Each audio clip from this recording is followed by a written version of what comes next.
किसी भी विषय पर बात कीजिएगा तो आपके जहन में भी ये बात निकलेगी, पता नहीं क्यों। खाने को सादा दाल रोटी होती थी, लेकिन फिर भी किसी को खून की कमी नहीं होती थी, पता नहीं क्यों।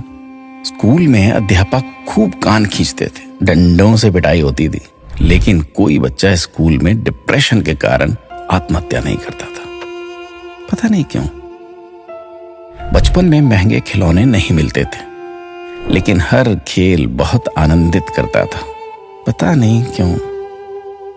घर कच्चे होते थे, कमरे कम होते थे, लेकिन माता पिता कभी वृद्धाश्रम नहीं जाते थे, पता नहीं क्यों। घर में गाय की, कुत्ते की, अतिथि की, मेहमानों की रोटियां बनती थी, फिर भी घर का बजट संतुलित रहता था।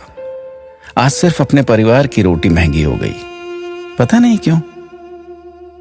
महिलाओं के लिए कोई जिम या कसरत के लिए विशेष साधन नहीं थे, फिर भी महिलाएं पूर्ण रूप से, संपूर्ण रूप से स्वस्थ रहती थी, पता नहीं क्यों। भाई भाई में, भाई बहनों में अनेक बार खूब झगड़ा होता था, आपस में कुटाई तक हो जाती थी, परंतु आपस में मन मुटाव कभी नहीं होता था, पता नहीं क्यों।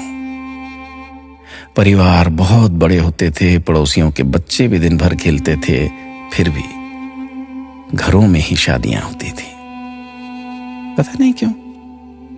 माता पिता थोड़ी सी बात पर थप्पड़ मार देते थे, लेकिन उनका मान सम्मान कभी कम नहीं होता था, पता नहीं।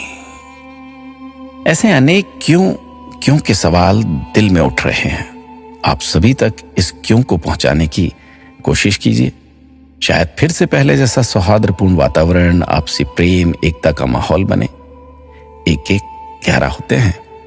अपना ख्याल रखिएगा।